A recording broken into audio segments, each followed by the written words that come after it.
Radio city ઓરિજિનલ્સ. ગામ ગપાટા. આજે આપણે મળ્યા છે રેડિયો સિટી પર ગામ ગપાટા કરવા. અચ્છા રેડી? કયા ગામની વાત કરવાની છે?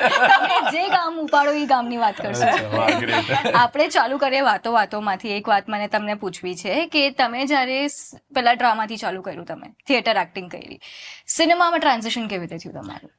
તો એકચ્યુઅલી જ્યારે નાટકો કરતા હતા એટલે મારી જર્ની એવી રહી છે કે નાટકમાં કોઈ ચોથા પાંચમો કેરેક્ટર કરતા હોય અને ત્યાંથી લઈને નાટકમાં લીડ કરવું, ત્યાં સુધીની પહેલી જર્ની હતી. એટલે ક્યારે નાટકમાં લીડ કરી એવી ઈચ્છા હતી.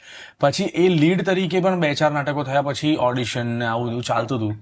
પણ બધું ફિટ ને નોટ ફિટ ને આવું બધી જે અહીંયાની વસ્તુઓ ચાલે છે બોમ્બેની, એ બધી આવી ગઈ. એટલે મેં કીધું કે આપણે ક્યાંક આપણે લાગેલા રહીએ આમાં એમ. Industry thing Bombay. હા, એટલે એવું હું બોમ્બે એટલા માટે કહું છું કે હું બોમ્બે આવ્યો અમદાવાદથી અને બધી કોલેજ કરીને જે મારા 7 વર્ષની જર્ની મારી બોમ્બેની રહી છે એમાં મેં ઘણું બધું એક્સપ્લોર કરી નાખ્યું એમ. તો મને એવું હતું કે જ્યારે પણ આવું થતું હતું ત્યારે થયું કે ઓડિશન તો આપવા જ પડે યાર, એમાં કશું કોઈનું ચાલતું નથી મારું અને કોઈનું ઓળખાણ નહીં પાછી. એટલે બધું ઝીરોથી ને સ્ક્રેચ ને આ બધું જે દુનિયા છે એ એમાંથી ચાલુ કર્યું આપણે. બરાબર. અને ઓડિશન થયા અને ઓડિશન 2-3 વાર થયા અને ગુજરાતી ફિલ્મ ઓડિશન હતા. એટલે જ્યારે હું અમદાવાદ ગુજરાત નાટક કરવા ગયો હતો નાટકના શો માટે, ત્યારે ઓડિશન થયા. એટલે ઇન બિટવીન બધું ઓડિશન ક્રોસ થયું ને પહેલું સ્ટેજ ને બીજું સ્ટેજ ને ત્રીજું સ્ટેજ ને આવું બધું કરતા કરતા ક્રોસ થયું ઓડિશન. ને પછી એ હતું છેલ્લો દિવસ કે જેમાં મને બહુ જ સારો બ્રેક મળ્યો ને મેં એમાં બહુ મજાથી કામ કર્યું એમ. અને પછી તો બેક ટુ બેક શૂટ, પછી નાટક કરવાનો ટાઈમ નથી મળ્યો એમ. મને કે છેલ્લો દિવસનો પહેલો દિવસનું એક વસ્તુ શું યાદ રહેશે તમને હંમેશા? સાચું કહું, છેલ્લા દિવસનો પહેલો દિવસ છે ને સૌથી મેમોરેબલ બધા એક્ટર્સ માટે છે. કારણ કે પહેલો દિવસે અમે લોકોએ હસવામાં આખું શૂટિંગ અમારું ફ્લોપ થઈ ગયું છે. એટલે પહેલો દિવસ અમે આખો 25મો દિવસે રીશૂટ કર્યો છે. અરે રે. એટલે પહેલા દિવસે અમે બધું જ, અને એવું હતું કે આ પહેલા જ દિવસે આવું થઈ રહ્યું છે તો શું થશે આગળ ને હાથે. પણ અમે બધી એકદમ ફાલતુ વસ્તુઓમાં આવું હસતા હતા. અને હજી પણ બધું એવું કે આવી વસ્તુમાં શું હસવાનું ને આવું બધું એમ. કે ડીજે પ્રગતિ ને તો નીચે છે તો ડીજે અધોગતિ કહેવાય ને આવું બધું આમ ફાલતુ એકદમ કે ડીજે પ્રગતિ છે તો ઉપર છે, ડીજે અધોગતિ છે તો નીચે છે, આવું બધી વસ્તુઓ પર અમે હસતા હતા. અને વી લાવ્ડ આઉટ લાઈક સો મચ. અને પછી તો આખા દિવસનું શૂટિંગ રીશૂટ કર્યું. પણ એ સૌથી મેમોરેબલ ડે છે, પહેલો દિવસ. અને વી ડિડન્ટ બિલીવ કે અમે લોકો એકચ્યુઅલી શૂટ કરી રહ્યા છે, બી ફિલ્મનું શૂટ, આવું કંઈ કશું ફીલ જ નથી.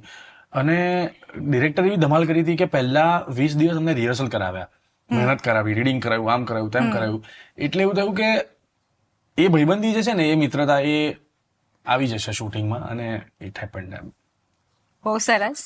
તો તમે પૂજા હિન્દી ટીવીએ કર્યું છે, યસ ગુજરાતી ટીવી કર્યું છે, Yes. હવે ગુજરાતી સિનેમા કર્યું છે, તમે ગુજરાતી વેબ સિરીઝ કરો છો. તો મને એ બતાડો કે હિન્દી ટીવી અને ગુજરાતી ટીવીમાં એવું શું તમને અંતર લાગ્યું હતું? સી એટલો મોટો કે ડિફરન્સ છે નહીં. For an actor I guess medium does not matter. એ તમે ફિલ્મ કરતા હો, એક રોલ જો તમે કરતા હો, જેમ કે આ પહેલનો રોલ છે, એ ફિલ્મમાં હોત કે પછી ટીવી સિરિયલમાં હોત કે પછી જે રીતે વેબ સિરીઝમાં છે, it would have been the same. It's just that કે વર્કિંગ સ્ટાઇલ તમારી થોડી ચેન્જ થઈ જતી હોય છે. ત્યાં 13 થી 14 કલાકની શિફ્ટ હોય છે ટીવીમાં, જે તમારે કરવી જ પડે એવરી ડે ના એપિસોડ્સ તમારે ડિલિવર કરવા હોય છે. So there is a particular time line જ્યાં તમારે બધું કમ્પ્લીટ કરવું જ પડે. એ એક ત્યાં લિમિટ અમારી આવી જતી હોય છે, that in particular time we have to complete a certain amount. Web series અને ફિલ્મ્સમાં એક થોડી છૂટ મળે છે, કારણ કે we don't have that time limit. એટલે એ થોડુંક કેરેક્ટર અને રોલને પણ એક્સપ્લોર કરવાનો મોકો મળે છે ત્યાં. So that is the only thing. Like for an actor I guess medium does not matter. Wonderful. તો તમે જ્યારે પહેલની વાત કરી, મને એ પૂછવું છે કે પહેલ તમારો જે કેરેક્ટર છે મારું મીનું વાતમાં, તો એમાં કયા એવા 3 ક્વોલિટીઝ છે કાં તો 3 કેરેક્ટરિસ્ટિક્સ છે જે તમે પોતા સાથે બહુ રિલેટ કરો છો? રિલેટ કરું છું. I think she is very strong minded અને બ્રોડ માઇન્ડેડ છે. એક રિલેટેબિલિટી છે. Second, she is very health conscious, એ કહી શકું, જે મારામાં દેખાશે તમને. But there are very much differences as well. Pahel અને પૂજામાં ઘણા બધા ડિફરન્સીસ છે. સિમિલારિટી હજી પણ કહી શકું તો ફેમિલીને સાથે લઈને ચાલવાની જે આખી વાત છે, I guess that is also very similar to myself. સો પહેલ શું મલ્હારજીના જોક પર એકલા જ હશે છે જેટલા પૂજા હશે છે? You must have seen us of screen also like this only. એટલે જે રીતે આખી ટીમ જે અમારી હતી, જે રીતે અમે લોકો જોક્સ તમને દેખાશે ઓન સ્ક્રીન મારતા, ને જે રીતે અમે લોકો બધા હસ્યા છે, ઓફ સ્ક્રીન પણ we also have the same bond. એટલે જ બહુ મજાની વાત એવી છે કે છે ને જ્યારે ગુજરાતમાં અમે શૂટ કરતા હોઈએ ને તો પૂજાને બહુ જ નવું લાગતું હતું કારણ કે બધા જ લોકો અમદાવાદના હતા, પાક્કા અમદાવાદના લોકો, બરાબર. And I was only Mumbai. Mumbai એટલે છે ને એવું આમ એને આખું કે આ લોકો આવી રીતે શૂટ કરી રહ્યા છે એકદમ આમ, એટલે બહુ પ્રોફેશનલિઝમ ને બધું ને એવું બધું કશું ના હોય. રમતા રમતા બધું શૂટ પતી જાય એવું હતું. એટલે 7-8 days જ્યારે અમે લોકો શૂટ કર્યા ક્યાં પતી ગયા ખબર જ નથી પડી. વાહ. And I must say the team and Malhar and everybody is so good. They make you feel like home. એટલે એવું લાગતું જ નહોતું કે I was an outsider.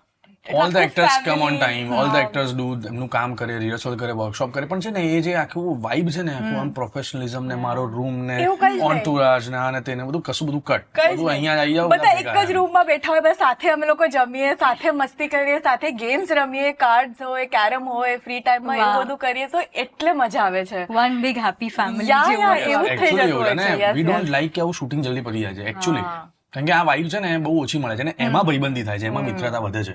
બરાબર. કે તમે શૂટ કરતા હો ત્યારે હું પૂજા સાથે 2000 ક્યારે પેલી સિરિયલમાં કુમકુમના પગલા પડ્યા કે આ ફેમિલી કોમેડી છે. હા મારો કઝિન એમાં રોલ કરતો હતો તો હું એમાં જ એને મળવા ગયેલો અને અમારી બંનેની બર્થડે સેમ છે એટલે મારા કઝિને એ વખતે વાત કરાવડાવી છે ને સીધા 5-7 વર્ષ પછી we met on વાત વાતમાં કા સેટ. એટલે અમને એવું કંઈક ફોન ભાઈબંધી કોલ પર વચ્ચે, હા વાત હા. થઈ હતી અમારી કે હાય મલ્હાર, ઓકે આમ પૂજા, હેપી બર્થડે that's it. બસ. એટલું જ. પછી સીધું વાતમાં આવ્યું ને એમાં બી છે ને નસીબ એવું થયું કે પેલા એ કર્તવ્ય અમારો ડિરેક્ટર છે એને ઘણા બધા લોકોના ઓડિશન્સ લીધા હતા અને કોઈની ડેટ મેચ ના થઈ, આમ થઈને પછી છેલ્લે એણે એવું પ્રોડક્શન સાથે એવું ડિઝાઇન કર્યું કે યાર એક ફ્રેશ ફેસ જોઈએ છે જે કદાચ આવ્યો જ નથી એકદમ, એટલે આરોહી, દીક્ષા એ લોકો નહીં, એવો એક ફેસ કે જે પહેલી જ વાર કામ કરતું હોય એવી રીતે. ગુજરાતી ઇન્ડસ્ટ્રીમાં લાઈક દેટ. અને એમાં આનું ઓડિશન થયું ને આઈ થિંક એક જ દિવસમાં લાઈક એટલે એવું હતું કે આજે હું મુંબઈમાં બેસીને ચિલ કરું છું અને આફ્ટર 3 days આવીને Ahmedabad reading the script in a workshop. એટલે આઈ વોઝ લાઈક શું થઈ ગયું મને. It was literally like that. Wow. તો તમારું હું પ્રોડક્શન હાઉસના વારામાં વાત કરીશ. ટિકિટ વિન્ડો પ્રોડક્શન્સ જે આપણું પ્રોડક્શન હાઉસ છે એ તમે કેવી રીતે વિચાર્યું કે એ આપણે ચાલુ કરીએ? જો એમાં એવું છે કે હું આમ બ્રાહ્મણ છું પણ અંદર થોડું વાણિયાપણું આવી ગયું અને એમાં થોડા સમય જતા મને એમ થયું કે યાર આપણે તો શું પોતાની શોપ ખોલ્યા તો પછી મોલ કરવો હોય તો એના માટે you to do business, right? એટલે મને એવું થયું કે ક્યારે આને મોટું કરીએ, ક્યારે આને વધારીએ. અને મને છે ને એવા સબ્જેક્ટ્સ, એવા લોકો, એવા એક્ટર્સ બધા બહુ લોકો ગમતા હતા કે જેને મારે જોડવા છે મારી સાથે, પણ સમહાઉ એ મારું ડિસિઝન મેકિંગ ના હોય તો હું ના જોડી શકું એમ. કે બોમ્બેના, અમદાવાદના, ગુજરાતના એવા લોટ ઓફ એક્ટર્સ છે જેમને હું જોઈન કરવા માંગુ છું. તો મેં મારા પ્રોડક્શનમાં એવું નક્કી કર્યું હતું કે હું જો ફિલ્મ કરું તો એની અંદર એવા અનનોન લોકોને લઈએ, એવા લોકોને ફ્રેશ ફેસને ઊભા કરીએ કે જેમાં આપણે ધમાલ કરી શકીએ અને એવું સતત ચાલતું આવ્યું છે. સો આઈ એમ વેરી હેપી કે પ્રોડક્શન હાઉસનો આટલો ફાયદો છે. અને બીજું છે કે થોડા ડિસિઝન મેકિંગ આવે છે, થોડા પાર્ટનરશિપના ડીડ્સ હોય તો શું થાય કે મારા પણ વસ્તુઓ મનાય, એમને પણ વસ્તુઓ મનાય. અને પ્રોડ્યુસર કે ફાઇનાન્સર, ઇન્વેસ્ટર, પાર્ટનર્સ આવું બધું જે છે ને એ આખું તંત્ર છે ને એ બધું ઓફલાઈન છે. ઓનલાઈન જ્યારે આવે છે, લોકો સામે આવે છે ત્યારે એમને ખબર નથી કે લશ્કર ક્યાં લડે છે. એમને એવું થાય છે કે આપણે બનાવી નાખો ને યાર, બધું રિલીઝ કરી નાખો, આમ તેમ. ભાઈ એવું નથી હોતું. આ બનાવવામાં આટલા લોકો લાગેલા હોય છે, આટલી મહેનત હોય છે, આટલું એમાં લોહી પાણી એક કરવા પડે છે. ત્યારે એમને મેં 1-2 લોકોને એવું સમજાવ્યું કે તમે જેટલા દિવસ હું કામ કરું છું ને એટલા દિવસ તમે જોડે કામ કરો. 5 દિવસમાં તે થાકી જાય લોકો એમ, કારણ કે આ બધું સેટલમેન્ટ કરવું એ મને તાકાત છે, મને આવડી ગયું છે કે લોકોને સાથે લઈને કેવી રીતે ચાલવું. And that's the best part of me કે હું ટીમને જોડે લઈને જ ચાલું છું એમ. And I must say I just worked in his production. હમણાં તમે લોકો એક મૂવી સાથે કરી છે એના પ્રોડક્શનની. Amazing production house he has, the people in it, it's amazing. એટલે એટલી મજા આવી છે અમ લોકોને કામ કરવામાં with him. The warmth that is seen, એટલે બધું જ આમ પ્રોફેશનલિઝમ બધું જ આવી જાય એમાં, બધું time to time and everything proper એકદમ. So lovely. By the way hi fi હું પણ એક વાણિયન છું. તો મને એ કહો કે આજે વાતમાં શેમારું મીની જે આખું તમારું છે વેબ સિરીઝ, તમને સિનેમાથી ઓટીટીમાં શું ફરક લાગ્યો? અને તમને સિનેમાથી ઓટીટીમાં શું ફરક લાગ્યો તો એકલું? એટલે કહું છું ને, એક્ટર તરીકે તો યાર બધું મજા જ આવે છે કરવાની, પણ ઓટીટીમાં એ મજા હતી કે થોડું આમ ઇઝીલી કામ થતું હતું. ફિલ્મમાં થોડા રિસ્ટ્રિક્શન વધારે છે મારા માટે, કારણ કે આપણે લીડ કરતા હોઈએ એટલે બધું હોય ને એમ કે બધું ડાયલોગ વધારે હોય ને મહેનત વધારે હોય ને બધું આમ ઓન ટોઝ ને કેરેક્ટર ને ફેરેક્ટર ને બધું હોય છે. એ બધું ફિલ્મમાં, વેબ સિરીઝમાં તરત આખું આમ lenient થઈ જતું હોય છે. It's like working in cafe, like કેવી ધમાલ હોય છે, મસ્તી. તો એ જે એટીટ્યુડ થી કામ કરવાની મજા આવે છે. અને આઈ વુડ સે કે બંનેમાં મહેનત એટલી જ લાગે છે, બરાબર. પણ એની સિસ્ટમ બહુ અલગ છે. ફિલ્મની સિસ્ટમ બહુ જ એક્યુરેટ છે, અને વેબની એવું છે કે આપણે એકબીજાના સપોર્ટ કરીને ચાલતા હોઈએ. બરાબર. ફિલ્મમાં એવું પણ હોય છે કે ખૂબ બધા એક્ટર્સ હોય છે, વેબમાં થોડા લિમિટેડ એક્ટર્સ હોય છે, એટલે ડીલિંગ ઓછું કરવાનું આવે લોકો સાથે. સો ઇટ્સ ફન, બંને ઇન અ વે સારા છે. પણ હું તો કહીશ કે વેબ બી એક્સપ્લોર કરવાની મજા આવે છે અને ફિલ્મ બી એક્સપ્લોર કરવાની ખૂબ મજા આવે છે. બહુ સરસ, બહુ સરસ. તો પહેલ, હું તમને પહેલ જ બોલાવવાની છું Yes, હવેથી. yes, no problem. પહેલ મને કહો તમે કે તમે ટીવી કરી લીધું, મૂવીઝ કર્યું, વેબ સિરીઝ કર્યું, મ્યુઝિક વિડીયોઝ કર્યું, હવે અર્જુન કયો ઝંડો કાઢશો? What's next on your list? Cooking.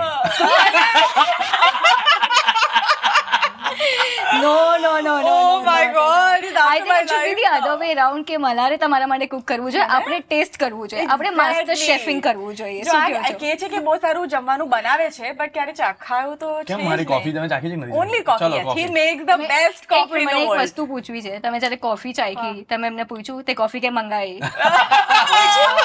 મારે કોફી પીવી હતી ત્યારે તો એટલું ઠીક છે, પૂછાયું. તો ઠીક છે. ચાલો, કોફી સારી હતી. Coffee lovely coffee, Lovely amazing. એટલે આદત પડી જાય એવી કોફી હતી. અમે લોકો હમણાં શૂટ કરતા હતા, every morning use to make coffee four everybody. સાંભળો, મને પણ શૂટમાં નાખી દો ને. મને આવી કોફી બહુ ભાવે. Okay Please okay, do done done. તો લવલી કોફી મેક.